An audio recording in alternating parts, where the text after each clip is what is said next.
5/13, 4/13, 7/13, 17/13 और 10/13 में सबसे छोटी और बड़ी भिन्न ज्ञात कीजिए। तो इस क्वेश्चन में सबसे छोटी भिन्न और बड़ी भिन्न ज्ञात करना है। तो इस क्वेश्चन के सभी भिन्नों का हर समान है। सभी भिन्नों का हर समान है, तो जिस सवाल में सभी भिन्नों के हर समान दिए हों तो सबसे छोटी भिन्न वो होती है जिसका अंश सबसे छोटा होता है। तो इसमें देखिए सबसे छोटा अंश कौन सा है, 5 है कि 4 है कि 7 है कि 17 है कि 10 है। तो सबसे छोटा 4 है, तो सबसे छोटी भिन्न हो गई 4/13। तो सही उत्तर हो गया 4/13 सबसे छोटी भिन्न है। इसी तरह से इसमें क्वेश्चन है कि सबसे बड़ी भिन्न कौन सी होगी। तो सबसे बड़ी भिन्न वो होगी जिसका अंश सबसे बड़ा होगा। तो सबसे बड़ा अंश किसका है, ये 17/13 का है। तो सबसे बड़ा भिन्न हो गया 17/13। दूसरा क्वेश्चन देखिए, 7/5, 7/9, 7/11, 7/19, 7/13 में सबसे बड़ी और छोटी भिन्न ज्ञात कीजिए। तो इसमें देखिए सबसे बड़ा हर कौन सा है, सबसे बड़ा हर ये है 19 है। तो सबसे छोटी भिन्न होगी 7/19। अब सबसे बड़ा भिन्न कौन सा है, सबसे बड़ा भिन्न वो होगा जिसका हर सबसे छोटा होगा। तो सबसे छोटा हर कौन सा है, 5 है, यानी सबसे बड़ा भिन्न हो गया 7/5। सेकंड क्वेश्चन में सबसे बड़ी और छोटी भिन्न ज्ञात करना है।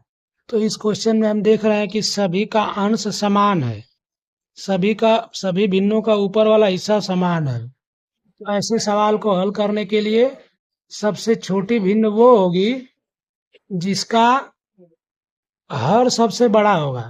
जिसका हर सबसे बड़ा होगा वो सबसे छोटी भिन्न होगी। तो सबसे बड़ा हर कौन सा है, 19 है। जिसका हर सबसे बड़ा होगा वो सबसे छोटी भिन्न है, ये वाली सबसे छोटी भिन्न है। और जिसका हर सबसे छोटा है वो सबसे बड़ी भिन्न है, यानी ये वाला सबसे बड़ा भिन्न है। नेक्स्ट क्वेश्चन है, 2/3, 4/7, 5/8 को आरोही क्रम में लिखिए। ये जो क्वेश्चन ऐसा है इसमें न तो हर बराबर है न तो अंश बराबर है। तो ऐसे सवाल को हल करने के लिए इसको दशमलव में बदलेंगे।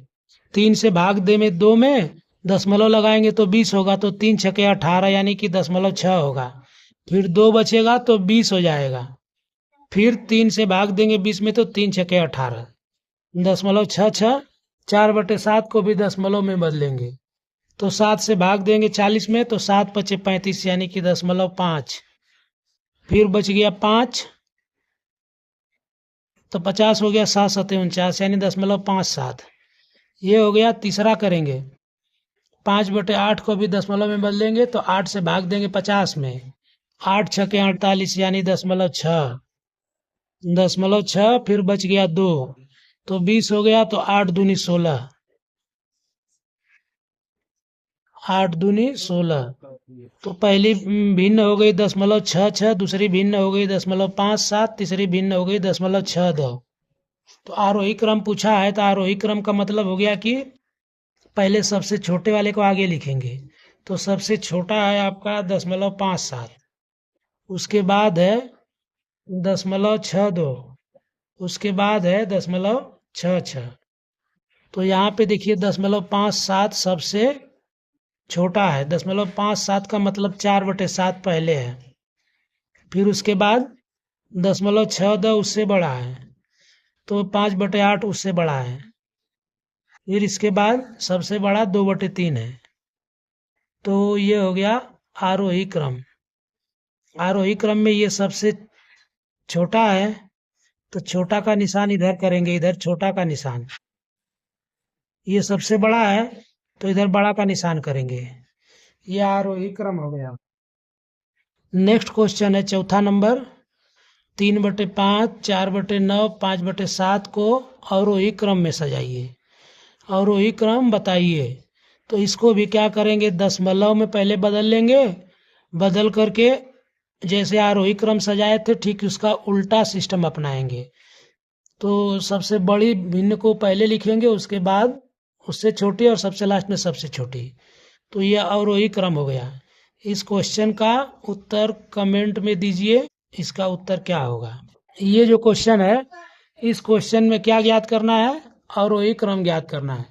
अवरोही क्रम में भी पहले दशमलव में बदलेंगे, फिर सजाएंगे उसी तरह से, लेकिन सजाते समय सबसे बड़ी तो पहले लिखेंगे, फिर उससे छोटी, फिर उससे छोटी, और सबसे लास्ट में सबसे छोटी। यह अवरोही क्रम हो गया।